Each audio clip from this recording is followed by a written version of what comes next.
Dear student once again dear students, आज का हमारा टॉपिक है strength of acid and base. Strength of acid and base on the base of ionizations, dissociation, breakdowns in aqueous solution, acid and base can be further classified into the two groups. Acid and base aqueous media में ionisation की बुनियाद पे acid और base को दो बड़े group में तकसीम हो चुके हैं। एक होता है स्ट्रांग एसिड्स। स्ट्रांग एसिड्स का मकसद क्या होता है? स्ट्रांग एसिड्स, स्ट्रांग एसिड्स दो substance which are completely ionized into the aqueous solutions and produce large concentration of hydrogen ions. So such materials which produce large concentration of hydrogen ion in the aqueous solutions are known as strong acids. अब मैं तारीफ लिखता हूं। strong acid are those substance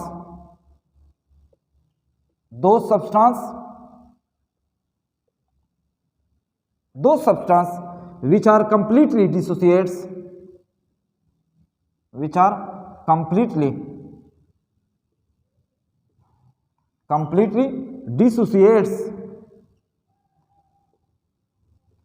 dissociates means breakdowns, which are completely dissociates, breakdown into the hydrogen ions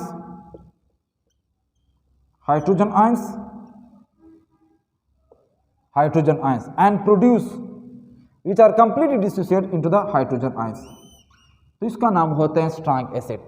strong acid हर वो चीज़ जब हम water में add करते हैं और मुकम्मल तौर पे क्या होता है, ब्रेकडाउन होता है, तो उसका नाम होता है स्ट्रांग एसिड। और स्ट्रांग एसिड का दूसरा फायदा भी ये होता है, इसका फायदा ये होता है कि स्ट्रांग एसिड और स्ट्रांग इलेक्ट्रोलाइट्स, यानी स्ट्रांग इलेक्ट्रोलाइट का मकसद ये होता है कि हर वो चीज़ जब कोई भी चीज़ ज़्यादा मिकदार में हाइड्रोजन आयन पैदा करते हैं तो वो क्या होता है, वो स्ट्रांग इलेक्ट्रोलाइट्स भी होते हैं, क्योंकि इसमें बिजली भी ज़्यादा पैदा हो सकती है। देखिए, strong acids are strong electrolytes.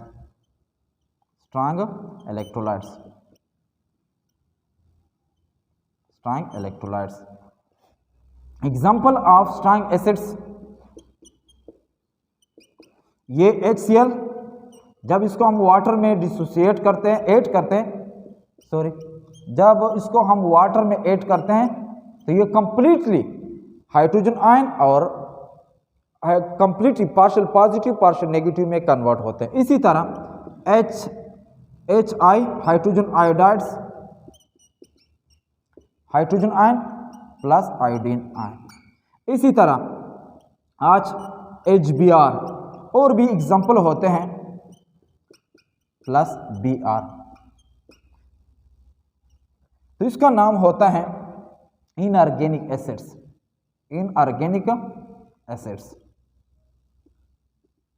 Mostly inorganic acid जो होते हैं ये क्या होते हैं, स्ट्रांग इलेक्ट्रोलाइट होते हैं। स्ट्रांग एसिड होते हैं और स्ट्रांग इलेक्ट्रोलाइट भी होते हैं। दूसरे नंबर पे वीक एसिड। वीक मीन्स कमज़ोर। यहाँ पे कमज़ोर का मकसद ये होते हैं कि यहाँ पे सब्सटेंस जो होते हैं मुकम्मल तौर पे ब्रेकडाउन नहीं होते हैं। Weak acids are not completely breakdown into the hydrogen ions in the aqueous solution. Now weak acids का एग्जाम्पल में लिखता हूँ। मोस्टली अब जब यहाँ पे मुकम्मल तौर पे ब्रेकडाउन नहीं होते हैं पार्शियल पॉजिटिव हाइड्रोजन आयन में, तो इसी वजह से इसका नाम होते हैं वीक एसिड्स। और वीक एसिड जो होते हैं ये वीक इलेक्ट्रोलाइट भी होते हैं, इसमें बिजली भी कम मिकदार में पास हो सकती हैं। और अक्सर जो होते हैं, अक्सर organic acids, mostly organic acid जो होते हैं ये वीक इलेक्ट्रोलाइट होते हैं। फॉर एग्जांपल हम एसिटिक एसिड की एग्जांपल लेते हैं, CH3C double bond OH। Acetic acid जब हम वाटर में डिसोसिएट करते हैं तो ये CH3 एसीटेट आयन पैदा करते हैं प्लस हाइड्रोजन आयन। तो ये मुकम्मल तौर पे यहाँ पे हाइड्रोजन आयन मौजूद होते हैं, मुकम्मल तौर पे हाइड्रोजन आयन को ब्रेक डाउन नहीं करते हैं। इसी तरह आप अगर फार्मिक एसिड का एग्जांपल ले लें, HC double bond OH। Formic acids जो आंट्स में मौजूद होते हैं ये वीक एसिड होते हैं। यहाँ पे हम लिखते हैं H positive ion plus C double bond OH negative ion. तो वीक एसिड्स हर वो सब्सटेंस जो हम वाटर में ऐड करते हैं और ये पार्शली हाफ कम मिकदार में ब्रेक डाउन होते हैं, तो ऐसी एसिड का नाम होते हैं वीक एसिड्स। और वीक एसिड में अक्सर जो होते हैं ये ऑर्गेनिक एसिड होते हैं। ऑर्गेनिक एसिड का मकसद ये होता है कि ये अक्सर जो होते हैं ऑर्गेनिक सब्सटेंस में मौजूद होते हैं, लिविंग थिंग्स में मौजूद होते हैं, खाए प्लांट्स होते हैं या एनिमल भी होते हैं। तो इसी वजह से ये क्या होते हैं, वीक एसिड होते हैं। अब हम स्ट्रांग बेस और स्ट्रांग बेस और वीक बेस को भी बयान करते हैं। जिस तरह स्ट्रांग एसिड होता है इसी तरह स्ट्रांग बेस भी होता है, वीक एसिड होता है इसी तरह वीक बेस भी होते हैं। तो हम एग्जाम्पल के जरिए बताते हैं वीक बेस क्या होते हैं। वीक बेस जिस तरह स्ट्रांग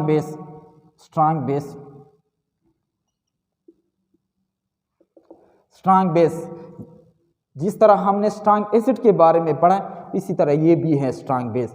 स्ट्रांग बेस और दो सब्सटेंस हर वो चीज, दो substance which are completely ionized in aqueous solution, ionized in the aqueous solutions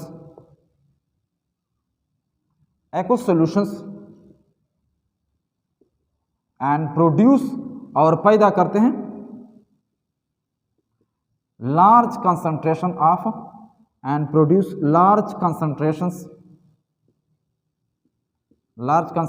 of hydroxide ions यानी OH ions।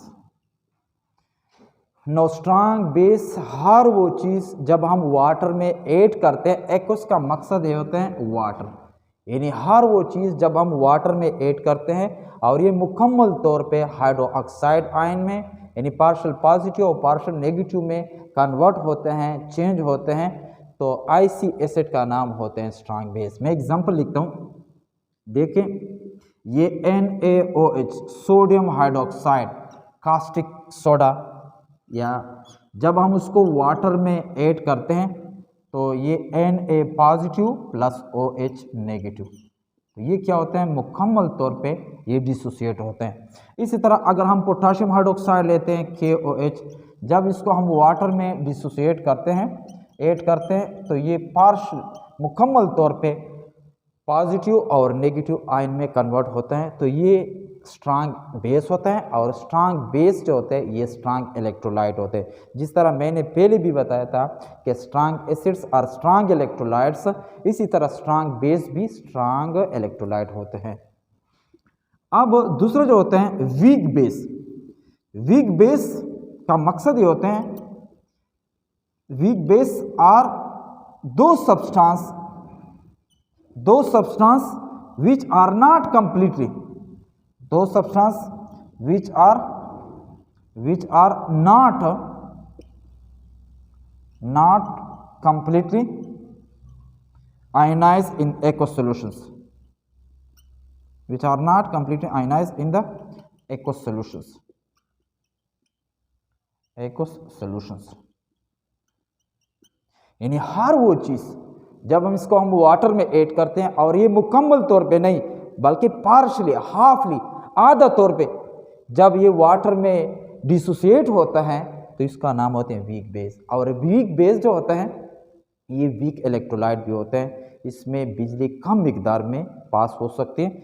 एग्जाम्पल जो होता है वीक बेस का, ये अमोनियम हाइड्रोक्साइड NH4OH। जब इसको हम वाटर में ऐड करते हैं तो NH4 positive ion plus OH negative ion. इसी तरह हम NH3 तो और भी एग्जाम्पल होते हैं। फिलहाल जो होते हैं ये ammonium hydroxide plus OH ions, जब इसको हम वाटर में ऐड करते हैं तो ये पार्शली जो होते हैं हाफली, आधा तौर पे डिसोसिएट होता है, पार्शियल पॉजिटिव और पार्शियल नेगेटिव। और वीक बेस जो होते हैं ये वीक इलेक्ट्रोलाइट होते हैं क्योंकि इसमें बिजली कम मिकदार में पास होती हैं। तो ये होता है strength of acid and base. तो ये आयोनाइजेशन के बुनियाद पे एसिड और बेस